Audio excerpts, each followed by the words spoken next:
Shudders ran through the corridors of the Earth diplomatic vessel Asimov as it broke free from warping space. The pilot, Commander Yuko Nugi, had never grown comfortable with the realities of phase tunneling, a technique discovered only a decade ago. She glanced across her command console at Lieutenant Ricardo Mendez, who was tapping the sensors nervously. The swirling vortex outside the viewport settled into the star-flecked darkness, revealing the battered shape of an enormous Confederate battleship stationed near Mars. Humanity had regrouped in the Sol system for the final engagement against the Viren Collective. For almost a generation, the Viren had threatened every known civilization, expanding on the tyranny of their single-minded approach. They regarded variety as weakness, other species as lesser pawns to be twisted or destroyed. Before Earth came under attack, sworn enemies across the galaxy had already fallen. The unrelenting conquest of the Virine had proven unstoppable. But humanity refused to yield. Swiftly docking in Mars's orbit, the Asimov released its representative team, ambassadors from every continent of Earth, accompanied by scientists and military strategists. The corridors of the main colony base, built in the labyrinthine canyons of Valles Marineris, thrummed with purposeful energy. There, leaders from West Africa, the Arctic Circle, the Malay Archipelago, and everywhere in between came together to finalize their plan. Each culture brought its own priceless knowledge, from the philosophies of ancient desert dwellers to cutting-edge quantum engineers. As Yuko stepped onto the dusty platform, Commander Mendez behind her, she felt the weight of humankind's hopes on her shoulders. Inside the conference chamber, the mood was tense. Holoscreens displayed the Viren fleet's approach, a silver swarm glinting in the vacuum. Generals, chiefs of state, and spiritual leaders quietly found their assigned seats. As the chamber lights dimmed, an elder from the Masai tribe, traditionally dressed yet wearing a small translator device clipped to his collar, stood to speak. His message was simple. We do not run from beasts. We stand. We defend. Together we are more than any hive. His words received solemn nods. From there, each representative stood to share insights. The Inuit delegation described the art of surviving in an unforgiving environment where each resource was precious and adaptability was paramount. An Argentinian intelligence officer explained how centuries of bloody conflict had taught his people the importance of forging alliances that transcend borders. A Chinese scientist delved into the stoic wisdom found in Confucian ideals, explaining how discipline and perseverance could hold steady in times of crisis. A Cherokee elder spoke of living in harmony with nature, offering ideas for harnessing the environment to outmaneuver an invading force. Despite the tensions inherent in uniting so many distinct viewpoints, no one doubted that their diversity was their secret weapon. Time was short. The Viren Collective's arrival in Sol system had unfolded faster than predicted, forcing Earth to form alliances not just among human nations, but also with other interstellar species, who similarly hated the Viren's all-consuming mind. Among these were the Kelon, a squat, turtle-like people who valued methodical planning and memory over impulsive moves. However, their slow deliberation had proven no match for the Viren onslaught. Their leaders admitted that only through a flexible approach, something the Kelon found culturally difficult, could they hope to push the Viren back. At a briefing the following dawn, inside an underground chamber of Martian rock, screens displayed the enemy's forward positions closing in near Jupiter's orbit. Everyone braced for impact. A plan emerged, carefully woven from hundreds of ideas, a strategic labyrinth of illusions, infiltration, and cunning misdirection. The Belarusian delegation contributed an advanced encryption method for secure communication. A Yoruba priest explained how psychological warfare could be waged through carefully designed illusions and relentless propaganda broadcasts, tricks gleaned from centuries of oral tradition. Where stories held lethal power, the net new Egyptian tacticians called upon the ancient principles of desert warfare, describing how to dehydrate an opponent in both a literal and metaphorical sense, sever their resource lines, leave them gasping for support. Next came the main confrontation, orchestrated in space and on a scale unimaginable in earlier centuries. Earth's greatest warships streaked silver among the stars as a mosaic of designs. Europe's refined destroyers, Asia's efficient and nimble frigates, and craft from all corners of Earth's once scattered fleet. The flagship Stella Varan, designed in a collaborative effort by NASA and the Brazilian Space Agency, took point. Her interior boasted compartments carved out for rituals, strategic think tanks, and psychological prepping. In these corridors, a myriad of languages mixed.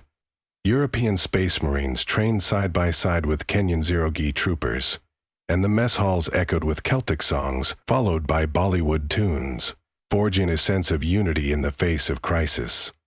At the heart of the Stella Varan, deep behind layers of curved titanium hull, Admiral Akari Okoye received updates from every faction. She watched the holographic projection of the enemy, a vast swarm of identical iron-gray vessels moving in perfect synchronization.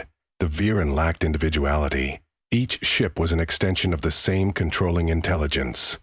In the eyes of the Viren, difference was a flaw. But Okoye smiled grimly, for she believed that difference could be Earth's salvation. The plan commenced with the Kelon forming a shield wall near Saturn, baiting the Viren into an early engagement. Meanwhile, human ships cloaked behind Saturn's rings, waiting with engines humming silently, hidden by advanced stealth systems, courtesy of Indonesian camouflage technology integrated with polyphasic reflectors from Swiss engineers. The moment the Viren advanced on the apparently unprotected Kelon, Earth's fleet emerged, flanking the collective from behind. But that was just the opening move in a mosaic of feints and sudden strikes passing through each planet's orbit, choreographed like a cosmic game of chess. Each cultural input weaving into a complex net of deception. While the fleets clashed in the vacuum, infiltration teams boarded individual Wyvern-class carriers, the massive leviathans of the Viren. Commander Yuko led one such boarding party. She recalled her lessons from the Gullah tradition on Earth's southeastern shores, where cunning and stealth stories told by elders emphasized that the best way to fight a monster is to sing softly in the dark and strike where it never expects. Accordingly, her team used silent infiltration suits. Within the corridors of the Virian carrier, they planted Trojan viruses coded by Jamaican and Swedish cryptographers working hand in hand. The viruses subverted the collective intelligence networks, sowing chaos among the invaders who suddenly found themselves with conflicting commands. As the battle raged, the Grip Runners and allied insectoid species, also ravaged by the Viren, activated a technology taught to them by Earth's Celtic druids and the science of biomimicry, a planetary-scale geomantic shift that channeled energy from Mercury's core to disrupt the magnetic fields. This caused a wave of gravitational turbulence that rippled outward, knocking Viren ships off kilter and exposing them to Earth's second wave. In that wave soared the infamous 33rd Aerial Wing, a diverse squadron that studied the aerial ambush techniques of the Mongol cavalry and the specialized Zero-G Judo, originally developed in Japan. Their thruster-laden suits allowed them to literally wrestle Viren drones in mid-space, flipping them into the path of friendly laser. This combined approach baffled the Viren. Their single-mindedness was an advantage when conquering lesser-prepared species. They could concentrate all fire on a single point with terrifying effect. Yet, they faltered against an attacking force that changed tactics with every breath, that combined technology and culture in thousands of unexpected ways. Some of Earth's maneuvers appeared contradictory or even chaotic, but that chaos was precisely what the Viren could not compute.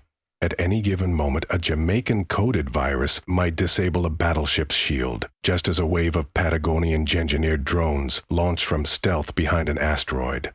While in a corner of open space, a cluster of Zulu shock troopers used short-range teleporter modules to appear among the Viren lines and sow havoc. As the hours dragged on, Pulsing beams of cosmic energy flashed in every direction. The swirling red storms of Jupiter turned into a fearsome backdrop for wreckage. Viren interceptors careened among the battered remains of old satellites. Yet Earth's lines held, albeit battered themselves, bolstered by the unbreakable tapestry of collaboration. With every new wave, the Viren found themselves contending with an entirely different approach. Each time, the distinctive signature of Earth's many legacies ripped through their illusions of inevitability. At the apex of the conflict, the Viren released their superweapon, a planet-killing beam aimed directly at Earth. If it fired uninterrupted, it would scorch the surface, ending human civilization in an eye blink. Alarms erupted throughout Earth's defense net. Holo displays in the Stella Varan's war room showed the massive structure charging up outside the orbit of Mars, generating horrific levels of destructive power. The entire plan indeed. The fate of humanity depended on stopping that beam. A last-ditch countermeasure was proposed by General Wei Song, whose family roots traced back to ancient martial traditions, strategizing on energy redirection. She believed there might be a way to harness Earth's own planetary shield, boosted by the psychological presence of every culture united in unwavering discipline. This plan was as much metaphor as science. He called for the synergy of Earth's new technology, a synergy born of the unique blend of quantum engine knowledge from Indian labs, superconductor developments from Ethiopian researchers, and healing wave theories from Andean shamans. Together, they aimed to create a massive lens, a shield that not only blocked but also refracted the beam. The result would bounce back at the Virene weapon. In mere hours, a ring of satellites was retrofitted, each carrying a segment of the lens. They were powered by solar energy mined from an orbit near the sun, guided by the cunning strategies of Polynesian seafaring experts who had once navigated Earth's oceans by starlight. As the dreaded superweapon grew brighter, unstoppable in its buildup, the newly formed lens array was dragged into position. Fleet mechanics from across the globe worked in harmony to get the entire ring stabilized. An unearthly hum vibrated through space as the Viren fired. A beam of pure, coruscating destruction shot forth, bridging the distance between the superweapon and the Earth in an instant. The lens satellites glowed white-hot, trembling with unimaginable power, and like a single living entity, they focused and redirected the stream of energy off on a new path. Eyes widened all across Earth and Mars as the beam soared back toward the Viren siege engine. It was a perfect reflection of blind arrogance, hammered back by the strength of cooperative culture and technology. The Viren superweapon, built on an assumption of unilateral might, imploded under its own unstoppable fire. Shockwaves careened through the entire collective line, sending them staggering in disarray. Earth's fleet seized the opportunity. Wave after wave of unified ships advanced with unwavering resolve. The infiltration teams triggered carefully placed sabotage codes. Carriers blew from within, hemorrhaging flame. The massive dreadnoughts simply shut down, their single-minded system paralyzed by contradictory commands. Whispers of triumph spread through every human outpost as the Viren, so seemingly invincible before, began a retreat that seemed equal parts desperation and confusion. Their lines buckled, and the once flawless formation disintegrated into scattering fragments. Another crucial push was launched against the retreating remains. Instead of nourishment or mercy, the Viren found only a fractal assault from forces they could not predict. Pockets of Earth's Wranglers, aided by the agile grip runners, employed wide-beam stasis fields to capture entire swarms of fighters. The Kelon claimed vengeance for their decimated colonies. But perhaps the ultimate blow came from a small cadre of Earth's most brilliant hackers, a Pan-African cyber squad working with Australian quantum coders. They unleashed a final, crippling worm that raced through what remained of the collective's neural network, severing the link among thousands of ships. Disconnected from their hive intelligence, the Viren ships became lifeless hulks in a matter of minutes. When the final bursts of laser fire ceased, A hush rippled across the battered system. Streams of debris spun in orbit, the lifeless remains of monstrous warships. Flashes of emergency beacons from severely damaged Earthcraft lit the darkness. Humanity had not emerged unscathed from this final stand. Casualties were heartbreaking. Mars's colonies scorched by stray weapon strikes, and countless families forever changed by the war. Yet Earth still stood. Humankind still endured. In celebration and mourning alike, the embers of conflict cooled. Humanity was offered a rare moment of reflection. Leaders from every culture once drawn together by necessity found that they had forged a deep trust that no single-minded tyrant could ever fully break. Memorial services took place on Earth and in the Martian outposts. A blend of traditions was everywhere. Celtic bagpipes accenting a Yoruba drum chorus in a 1,000-student funeral gathering, while incense burned in the style of ancient Chinese rites. Even across languages and musical scales, everyone understood these ceremonies honored the unity that had saved them. Days later, a summit at the newly expanded Mars Diplomatic Center addressed the matter of the Viren survivors trapped in their battered hulls. Some small pockets had managed to isolate themselves from the worm that destroyed the collective link. They were disorganized, but still alive. The question arose, would humanity annihilate them completely or attempt to rehabilitate them? Admiral Okoye stood in front of a wide concourse, lit by an artificial Martian dawn. In a firm voice, she addressed ambassadors and generals from across the new alliance. Annihilation is the path the Viren took against the rest of the galaxy, she said. We must decide whether we remain true to ourselves and our values. Let us demonstrate the merit of diversity once more. Instead of destroying them, we offer them a new path, one forged by the multiplicity of perspectives we hold dear. Debate raged. Some were understandably vengeful. Others, with memories of past atrocities, demanded the utter extermination of the collective threat. Yet voices rose in compassion. A prominent group from the Indian subcontinent, led by a spiritual figure, spoke of ancient principles of nonviolence, ahimsa, and the belief that even the darkest mind might find redemption if guided by wisdom. Members of the Maori delegation pointed to their own history of forging grueling yet ultimately respectful peace with former enemies. Slowly, discussion turned toward the idea of carefully supervised quarantine and reform. Plan formed to integrate exiled Viren survivors into specialized enclaves monitored by allied species. They would be taught, step by step, that unity through mutual respect surpasses mindless uniformity. On Earth, reconstruction began. Technologies invented in the crucible of war were repurposed to heal planetary ecosystems and unify cities. Where once major powers had been wary of each other, they now recognized the incalculable value of synergy. In the battered Martian colonies, volunteers from 100 countries formed crews to restore oxygen farms and rebuild the pressurized domes. People from indigenous cultures brought generations of knowledge about living in harmony with the land, while big city engineers contributed the robust technical infrastructure. Over time, the red dust gave way to green sprouts, small test crops that a Kenyan agriculturalist nurtured with the help of a Dutch robotic irrigation system. Life took hold where war once reigned.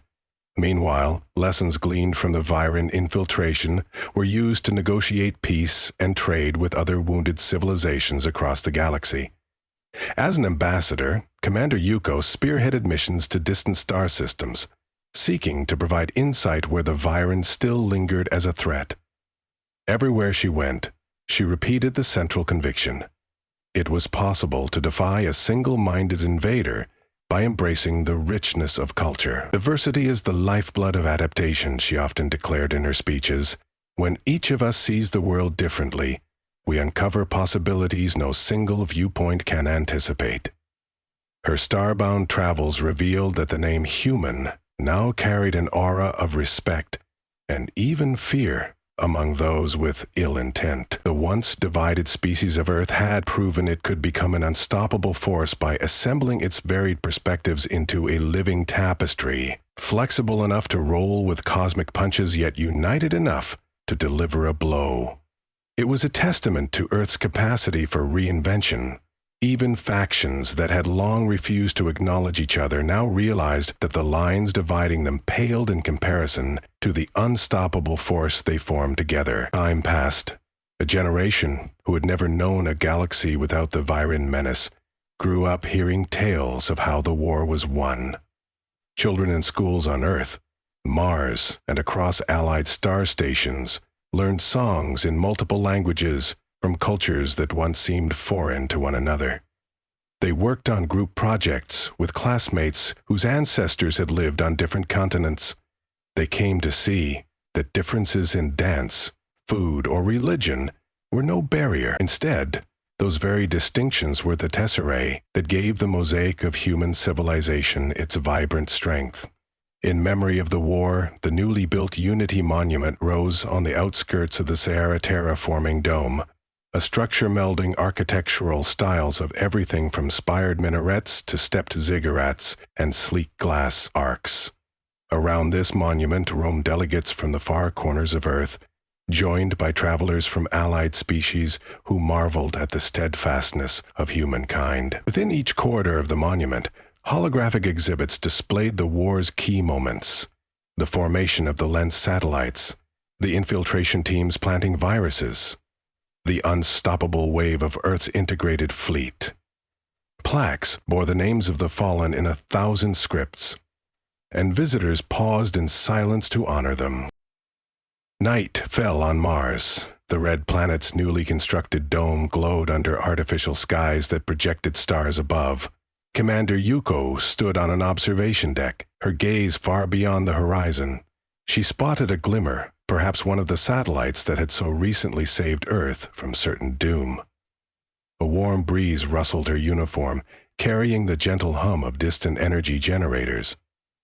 This breeze also carried the echo of a new synergy across Earth's diaspora. On that gentle wind, one could sense the countless voices, each shaped by their homeland, each contributing to something far greater than itself. Once, the gaggle of languages and customs had divided Earth's people, but in their darkest hour, they found that within their differences lay an untapped reservoir of ingenuity and spirit.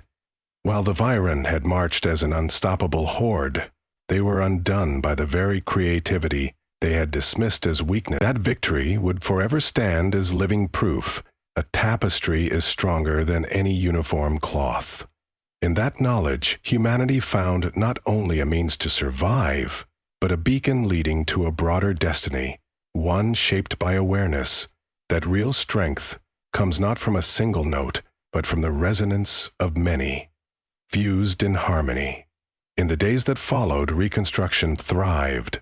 Where the scars of conflict marred planets, communities cooperated to heal them. Earth's old prejudices and barriers grew fainter with every project that required joint effort. Soldiers who once trained in archaic traditions adapted those teachings to the new era of starflight.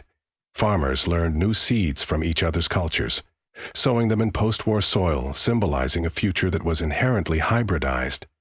Scientists pooled knowledge from ancient healing practices and advanced nanotechnology to treat the wounded, in that shared mission to remake the galaxy as a realm of renewal, not conquest. Humanity found reaffirmation of the principle stated time and again by wise voices in their history: the more perspectives you have, the richer the tapestry of survival becomes. United, they had stood against an existential threat and won, precisely because they did not stand as one monolithic creature. Instead, they wove together the traditions, experiences, and insights of myriad cultures into a single unstoppable force. From that moment forward, Earth's children, whether living under blue skies or the amber haze of Mars's domes, learned how one war's darkest hour became the dawn of a new ethos. They would grow up carrying these stories in their hearts, the kaleidoscope of humankind, tinny and fragile when taken alone, but boundless in possibility when joined together. And so, With hearts still heavy from loss, but hopeful for the future, humanity and the allies who shared their vision opened a new chapter in the galaxy. They stood ready for all challenges that lay ahead, guided by the lesson etched into memory and overshadowing all prejudice. Difference was never a liability. It was, and would forever remain, the key to triumph.